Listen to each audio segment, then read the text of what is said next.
This is Attackers, and today I will be talking about the games that I've played most this year, 2024. So, small disclaimer, I'm just recording this on December 23rd, and of course, in the last week of December, I will still play a few games.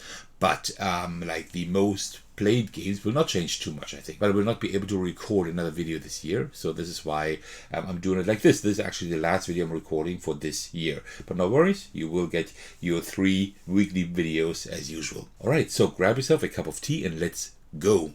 I will use BG Stats as the app to actually show you what I've played. This is an app where you track all your games, and this is connected to Board Game Geek, right? So if we go here to Insights, I've already prepared that. You see there is a time period up here. This year, January 1st to December 31st, 2024. It just had to load quite a bit because you can see here, I have played 1,180 different, I had 1,180 plays of 416 different games. That is a lot. And you see a little bit more than half of it is actually my copy, and I played 118 games new to me. Small disclaimer, a lot of those games are also played on Board Game Arena. I'm logging those as well because I am investing time to play those games, right? So I think that's fine. So let's just do a general overview here before we get into the games. So 1,180 plays, 416 games, 19 locations. It's not that interesting. 136 players. So that is interesting because, of course, there are a lot of people from Board Game Arena in here, right? And yeah, I think that's pretty interesting. I've played 760 hours of games approximately. Can't always say that very exactly, because sometimes I play 3.5 hours and I only log 3 hours because I wasn't quite sure when I actually started the game, right? Also, Board Game Arena is a little bit harder to track, but 760 hours, that's quite a lot. And 298 days, that means there were actually around 70 days where I did not play any games. But I mean, okay, that's still quite a lot of games that I've played. And you see here also, when you look at the month here in the middle, you see that, yeah, it's pretty even, July, August, October, and also December, I played the least games, which I'm kind of wondering, because in December I played a lot of games, I thought, but then again, we still have a week, right? And within this week, I will play games around Christmas. I will play a few solo games today and tomorrow. I will play around New Year's Eve, so there will still be games coming. Alright, now let's get into the games that I've played the most. I will talk about the 15 most played games here, so you can see all the games that I've played here. So on rank 15 is Regicide. I have not recorded the video yet, but I will still do so, hopefully next year.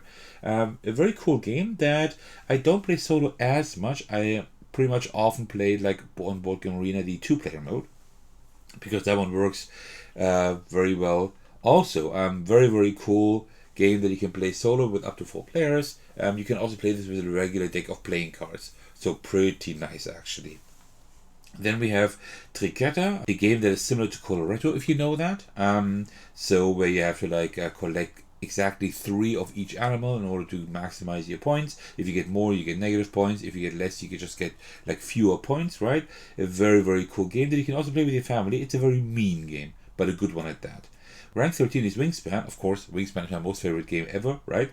So I didn't play that much this year, only 10 times, which is still quite a lot for a game, right? But only 10 times. So yeah, hopefully next year I will play it a little bit more. I love this game. I have recorded videos on my channel for that.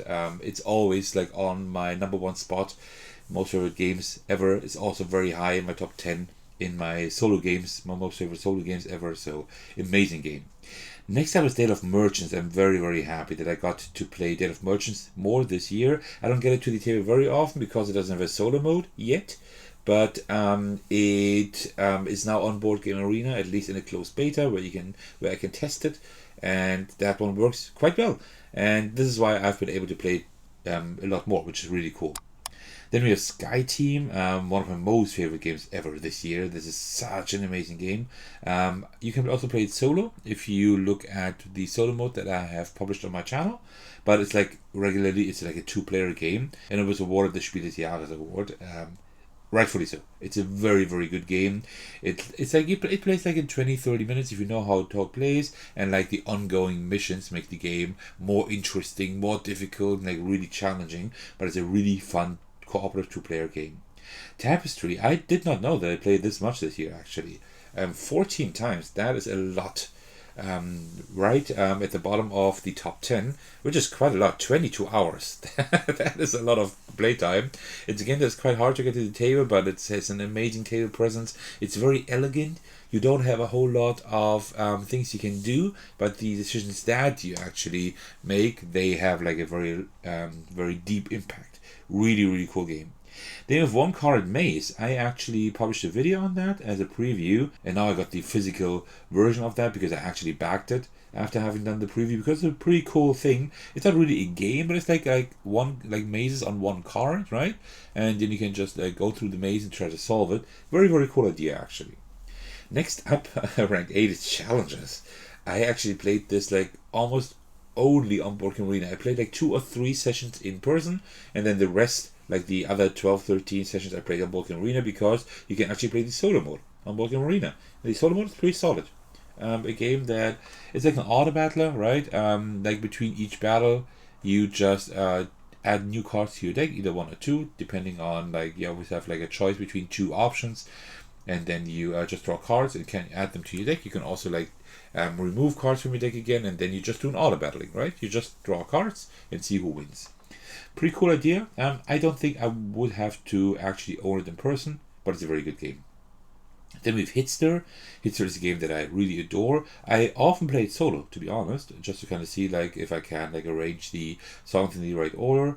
But it's a very, very great family game.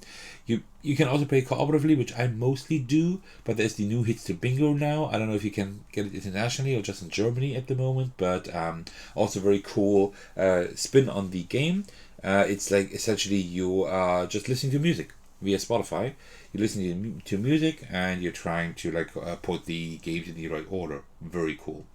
Galdor's Grip, my 6th most played game actually this year. Also really nice, because this is like the most portable card game that I know, solo game that I know, right? Just 18 cards, you can just hold them easily in your hand without like tucking cards behind or sideways or whatever. You don't need a table. You can just save it easily and just resume your play.